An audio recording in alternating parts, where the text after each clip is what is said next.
मानस श्रृंखला में आज का विषय योग। शब्द कोश में तो इसके अनेक अर्थ है। व्यवहार में योग का अर्थ है मिलाना। दूसरे अर्थ जो आजकल बहुत प्रचलित है वे है संयोग, मिश्रण, संपर्क, क्रिया, पद्धति, वाहन, कवच, जादू टोना, अभिग्रहण, संपत्ति, विधि, नियम, पराश्रय, गंभीर चिंतन, निर्वचन जोड़ना, गुप्तचर, द्रोही आदि। योग यानी य प्लस ए प्लस उ प्लस गे। इसमें सबसे गूढ़ अर्थ दिखाई देता है नियंत्रित रूप से गतिपूर्वक ए अर्थात विष्णु अथवा अन्न को जीवन से बाहर निकालना, आवरण हटाना ताकि स्वयं से स्वयं मिल सके। विष्णु यज्ञ है, सोम है, सृष्टिकर्ता और पालक है। आत्मा को अन्न पहुंचाने का कार्य विष्णु का है। अन्न को पैदा भी विष्णु ही करता है। लक्ष्मी को इसी कारण अर्थ की देवी कहा जाता है।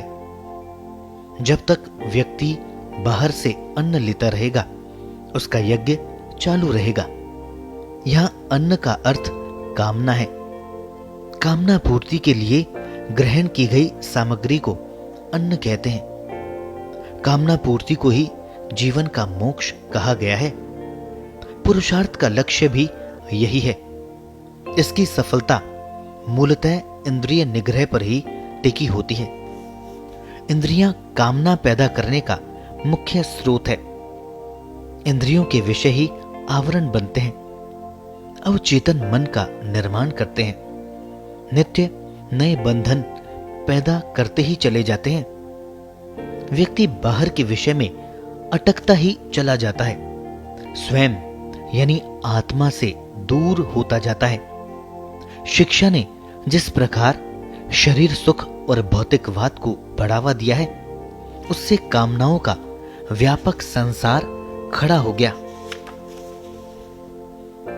इस घेरे को तोड़ पाना व्यक्ति के लिए कठिन हो गया क्योंकि ये व्यक्ति की कमजोरियां बन गई। तप करने की क्षमता का विकास नहीं होता। अतः संपूर्ण जीवन ही अहंकार और ममकार की भेंट चढ़ गया। समष्टि भाव का चिंतन जीवन से निकल ही गया। व्यक्ति ये भी भूल गया कि वह कौन है। नश्वर शरीर में आत्मा शाश्वत है। वही पूरी उम्र शरीर का भोग करता है। शरीर मनुष्य का है, मां बाप ने दिया है। उसमें अनेक कमियां भी है।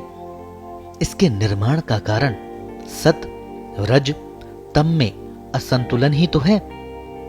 यही असंतुलित वात पित्त कफ रूप में शरीर की आयु तय करते हैं। शरीर का उपयोग संस्कारों के अनुरूप आत्मा करता है। शरीर स्वयं जड़ है। आत्मा की उपस्थिति से ही चेतन दिखाई पड़ता है।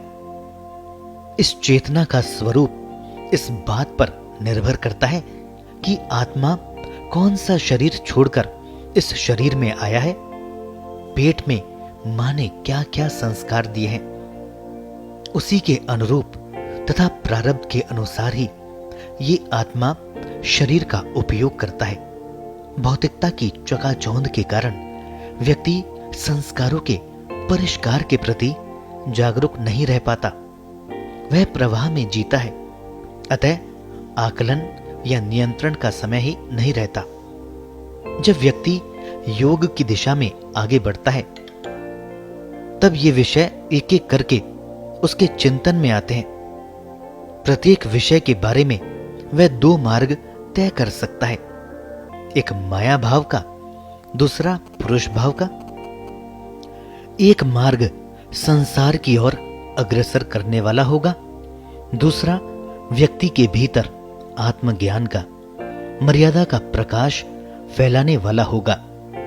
जीवन का यही द्वैत है और इसी में से अद्वैत का मार्ग निकालना पड़ता है। मृत्यु का अर्थ क्या है? शरीर में अग्नि और सोम का योग विच्छेद हो जाना, अग्नि का निकल जाना और शुद्ध सोम का रह जाना। ब्रह्म और माया भाव में भी माया के कारण ब्रह्म भाव से विच्छेद हो जाता है।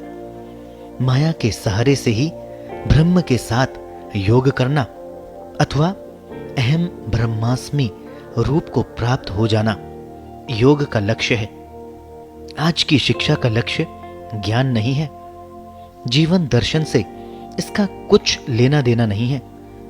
व्यक्ति जीवन यापन तथा इच्छा पूर्ति में ही पूरी उम्र व्यस्त रहता है।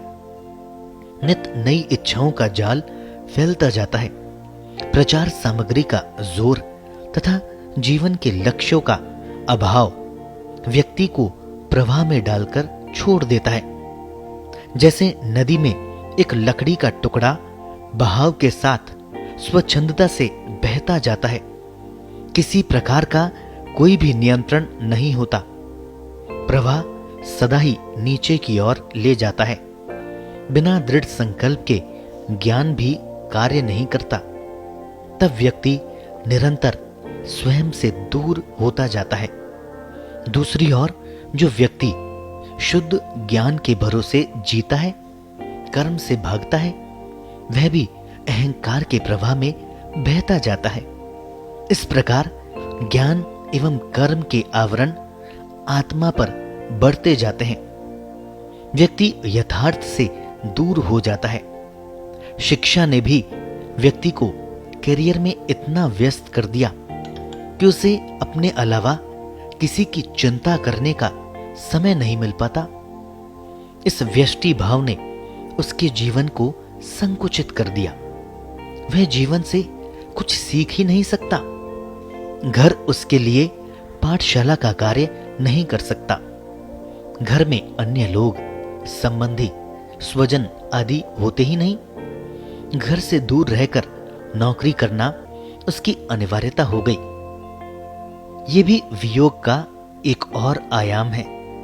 इसमें आत्मा का विस्तार संभव ही नहीं है। पहले शरीर का योग होता है, उसी में से विचारों का और भावनाओं का योग निकलता है। तब एक वातावरण बनता है जिसमें व्यक्ति समष्टि भाव में जीने लगता है। योग की यही शुरुआत है।